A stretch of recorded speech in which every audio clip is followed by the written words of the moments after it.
What's going on? Welcome back to another video where I complain about how wide I am on camera and how cool my room lights are.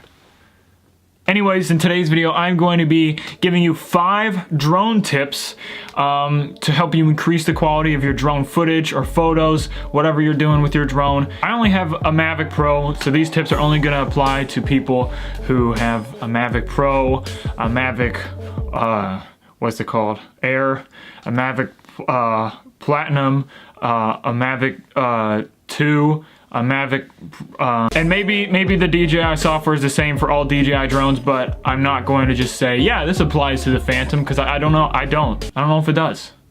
So I'm just gonna stick to what I know. Tip number 1, fly low. I know this sounds super like counterintuitive because you bought a drone and the first thing you wanna do is just take it up to the heights, take it up to the limits. That is probably the most boring thing you could do because that eliminates the depth in your shot, that eliminates most of the detail of your shot. Keep it low, keep it like 30 to 60 feet off the ground, which is super low. It's gonna give you more detail, it's gonna give you more depth in the scene, and it's gonna provide like a unique look on your footage. When you think about most of the shots in like movies, if it's not a helicopter shot, it's probably by a crane, and most people don't have access to, you know, the huge jib cranes that they use. But if you use a drone and try to mimic that, or if you use a drone to like mimic cable cam movements, that's going to increase the quality of your footage as well, because it looks like you have this super cool technology, when really it's just a drone and you're fooling everybody. Tip number 2. I don't know how many people use this, but putting it into portrait capture mode is going to be really useful if you're taking pictures,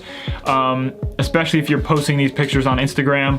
It's going to allow you to keep the quality that is this way, but flip it this way so you can then punch in again on your footage. And if you're uploading it to Instagram, you can keep that rectangular aspect ratio. Tip number 3. So the third tip, this kind of goes along with the previous tip. Film in 4K. If your drone can do it, do it. A lot of people are like, oh, 4K isn't worth it, blah, blah, blah.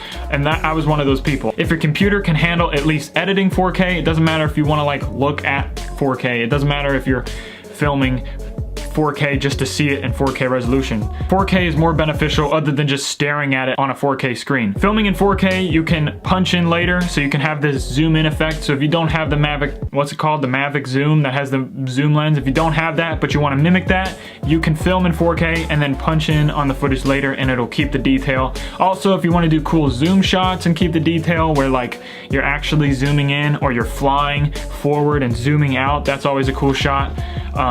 4K will do that for you. Also, another benefit, if you forgot to shoot in portrait capture and you want a portrait video, 4K will also retain quality if you switch the aspect ratio to that and then zoom in to fill the frame. Tip number 4. That's 4. Film at 30 frames per second. If you film at anything like 60 frames per second, 120 frames per second, if your drone can do that, the footage, the detail, the clarity is not going to be the same when you just keep it at 30 frames per second, because oftentimes if you up the frame rate, your camera's going to be doing a lot more work trying to get each and every frame at a faster rate, and it'll focus less on detail. The reason I don't say film in 24 frames per second is because if you film 30 FPS, then you can later go and slow it down. I think it's like 80% speed you can slow it down. So that will give you like a smooth, kind of like not so subtle slow motion, but it makes it look more dreamy, but not like blatantly slow-mo. So 30 FPS is going to do that for you. If you shoot 24 FPS, you can't slow it down later. And I personally don't really like the look of 24 frames per second on a drone, because when you're moving the drone, it's a lot more jittery and it just annoys me. Like if you see the trees in the bottom corner, they're like going like that instead of just like smooth. So yeah. Tip number 5. So the last tip I'm going to give you is really going to give you that edge when you look at other people's drone footage.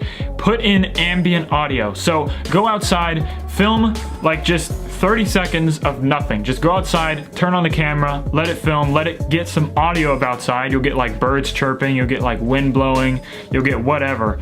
You can use that ambient audio, put it over the drone footage, and it'll sound infinitely better. The reason I say this is because when drones first came out, you saw so many people with their drones and they put music over it and they thought it was the most fantastic thing ever. And there's nothing wrong with that, but when you see that over and over and over, not a lot of the footage is gonna stand out or have a lot of meaning anymore. So putting in ambient audio, and you can even just put in ambient audio and then put music in and it'll still sound completely different. And it'll make your footage look a lot more convincing. So if you put in ambient audio, it's gonna make it look more like you're just flying through the scene. You're just one with nature. So yeah, it's gonna make it look a lot more cinematic, make the aerial footage a lot more convincing rather than just, you know, redundant, just another drone shot. So there you go. Bonus tip. Okay, a bonus tip I can give you, and this is for the people that really want to take their drone footage to the next level, film in D-Log. So this is going to be like the standard, this is going to be the color profile that gives you the most information right on the SD card. So that'll give you the most leverage with color grading. It's going to give you a lot of exposure control, a lot of dynamic range you can work with once you're processing these clips. That's for video. If you want to do the same thing for photos, go ahead and film in RAW, obviously, or not film in RAW, take pictures in RAW. That's gonna give you basically the same leverage as D-Log. The drone actually provides like pretty interesting color profiles if you don't wanna like edit your photos or your footage at all later.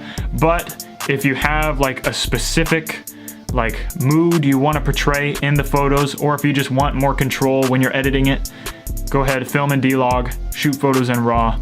That'll be a big advantage for you. So that's it. Hope you enjoyed the video. Hopefully you found at least one of these tips useful and you learned something.